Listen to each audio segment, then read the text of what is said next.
dans un monde où tout est sens dessus-dessous. Retrouvez donc votre sourire, paix intérieure et quiétude de l'âme. Nous voici chez vous. Nous vous apportons Jésus-Christ. Notre mission, l'évangélisation par la voie des médias. Retrouvez-nous tous les jours sur ces numéros +243 81 75 39 500. Christianity Church, l'église chrétienne. Nous sommes la fréquence céleste.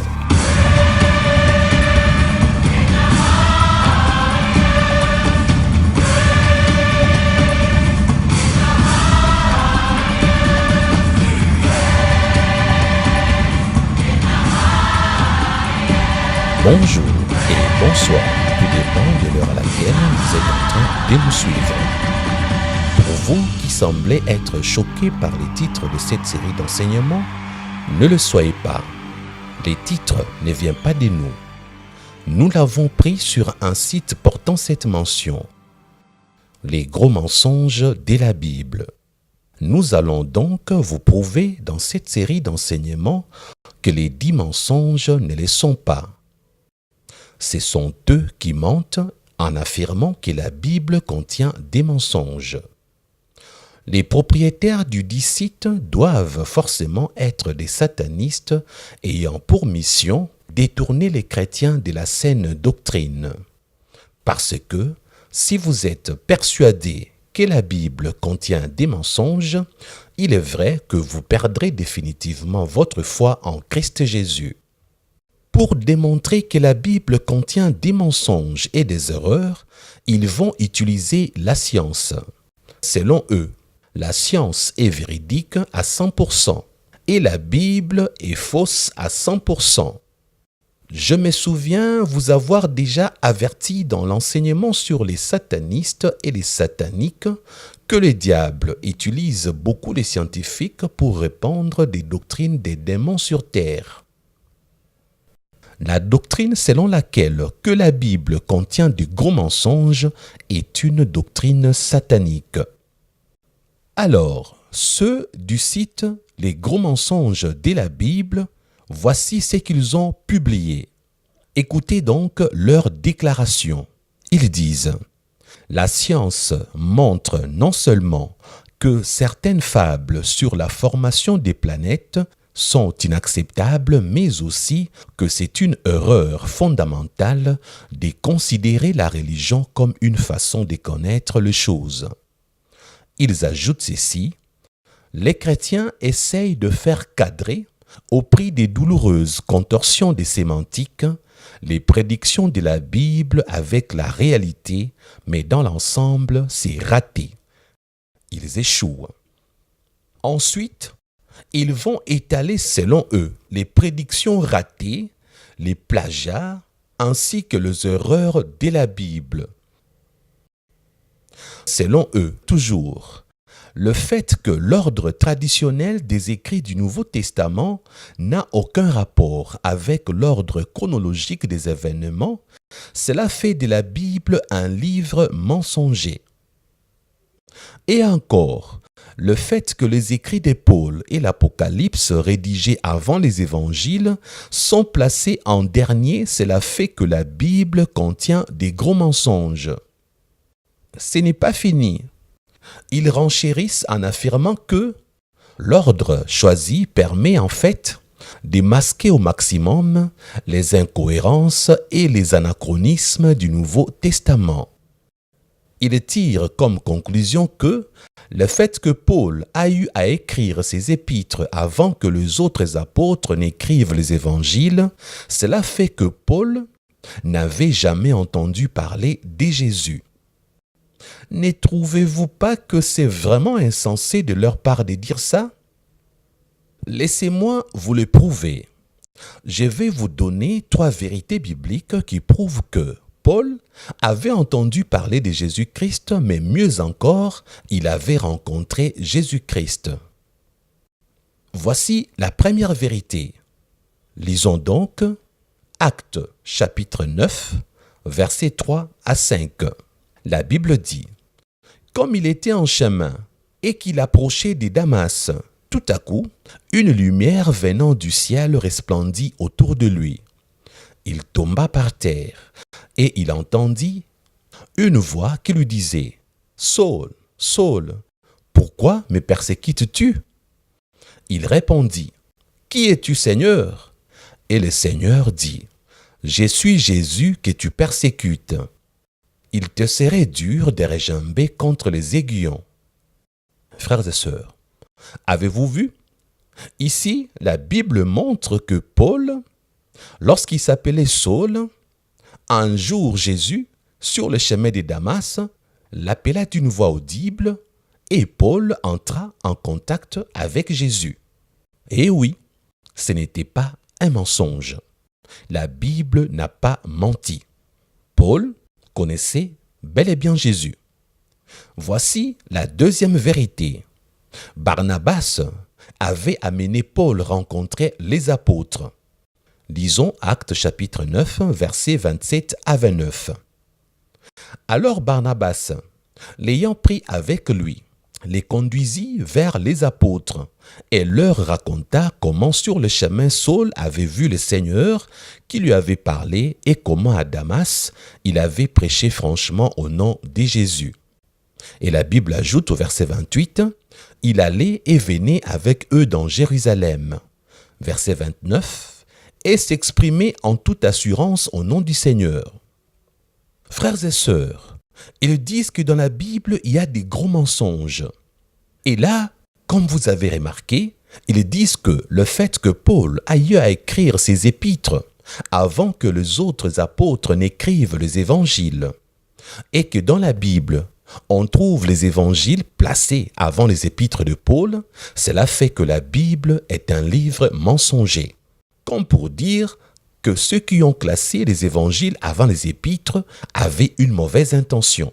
Et il conclut en disant que Paul n'avait jamais entendu parler de Jésus. Je viens de vous démontrer que c'est faux. Ils ont tort, ce sont eux les menteurs. Paul avait rencontré Jésus sur la route de Damas. Et encore plus, Paul a eu à être avec les apôtres.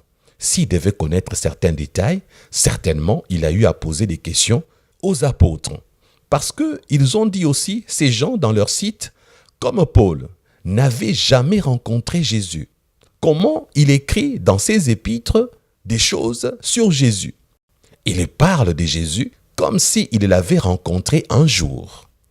Donc vous comprenez par là que ces gens réfléchissent comme des humains. Ils pensent qu'ils doivent comprendre les choses saintes avec leur intelligence. N'ayant pas l'Esprit de Dieu, ils divaguent. Ils disent de bêtises. Frères et sœurs, voici la troisième vérité. Je vous avais dit que je vais vous donner 3 vérités. Paul était resté avec Pierre pendant 15 jours. Lisons cela dans Galates chapitre 1er, verset 18, qui dit « 3 ans plus tard, j'ai monté à Jérusalem pour faire la connaissance de Céphas, donc l'apôtre Pierre, et j'ai demeuré 15 jours chez lui. » Vous avez vu? Paul est resté 15 jours chez l'apôtre Pierre, Céphas. Frères et sœurs, est-ce que durant 15 jours, tu restes chez quelqu'un, toi qui as rencontré Jésus sur la route de Damas, si tu veux connaître l'histoire de Jésus, certains détails, ne vas-tu pas questionner Pierre? Donc vous comprenez par là que la Bible ne contient pas de gros mensonges. Paul connaissait bien Jésus parce que il avait la révélation de la personne de Jésus-Christ, mais aussi des informations fiables qu'il avait reçues de la part de Pierre. Et à présent, je vous dois quand même des explications sur cette question.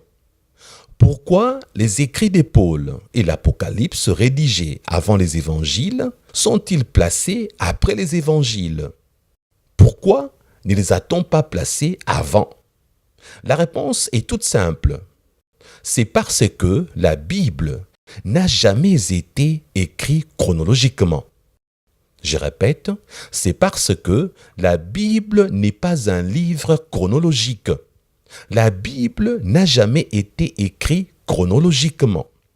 Il existe cependant des livres de la Bible qui relatent des faits ainsi que des histoires chronologiques, mais dans l'ensemble, ne considérez jamais la Bible comme un livre historique ou chronologique. Ces gens-là, dans leur site, ayant pour titre les gros mensonges de la Bible, ils affirment que la Bible nous a menti sur la création. Ils ont donné 2 versets de Genèse qui se contredisent selon eux. Il s'agit de Genèse chapitre 1er verset 27 ainsi que Genèse chapitre 2 verset 7.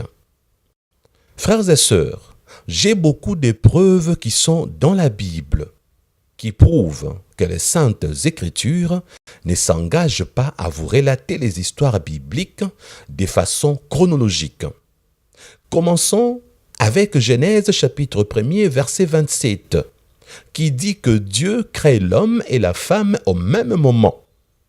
Mais dans le chapitre 2 de Genèse, au verset 7, la Bible dit que Dieu crée l'homme d'abord et la femme ensuite. Vous voyez? Ils disent que ça, c'est une contradiction. Ils disent que ça, c'est un gros mensonge. Comment 2 versets de Genèse se contredisent? Genèse chapitre 1er verset 27 dit que Dieu crée l'homme et la femme au même moment. Et Genèse chapitre 2 verset 7 dit que Dieu a créé d'abord l'homme et ensuite il a créé la femme. Pour eux, ça, ce n'est pas vrai. Pour eux, c'est une contradiction. Mais comme je vous l'ai démontré tout à l'heure, la Bible n'est pas un livre chronologique. L'auteur du livre de Genèse a eu à parler de la création dans son ensemble. Et lorsqu'il parle de la création dans son ensemble, il dit « Dieu créa l'homme et la femme ». Lorsqu'il arrive au chapitre 2, il sort maintenant les détails qu'il n'avait pas donnés au premier chapitre. Donc, au chapitre 2, verset 7, il donne maintenant un détail comme complément pour dire que Dieu avait d'abord commencé par créer Adam. Et lorsque Dieu remarqua qu'Adam, qui était seul, s'ennuyait, Dieu a dit, il n'est pas bon que l'homme soit seul. C'est alors que Dieu fit la femme. Ce n'est pas une contradiction. C'est un complément d'information parce que c'est dans le même livre. Même dans les livres ordinaires, il y a des auteurs qui commencent par des résumés et ensuite ils développent leur résumé. Merci d'avoir suivi ces premiers numéros. J'ai eu des céphalées lorsque j'élaborais cette série d'enseignements. J'ai besoin d'un repos bien mérité. Je vous retrouve donc très prochainement. Les seuls petits derniers mots que j'ai avant de vous quitter n'est autre que celui-ci. Merci.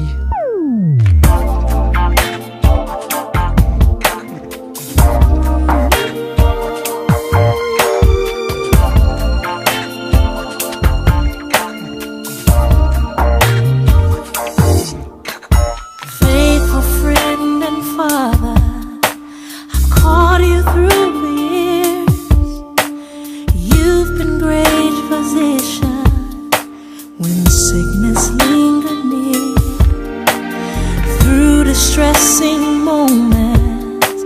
Your name is new and sweet. You've become comforter to me. You are comforter. That's who you are to me.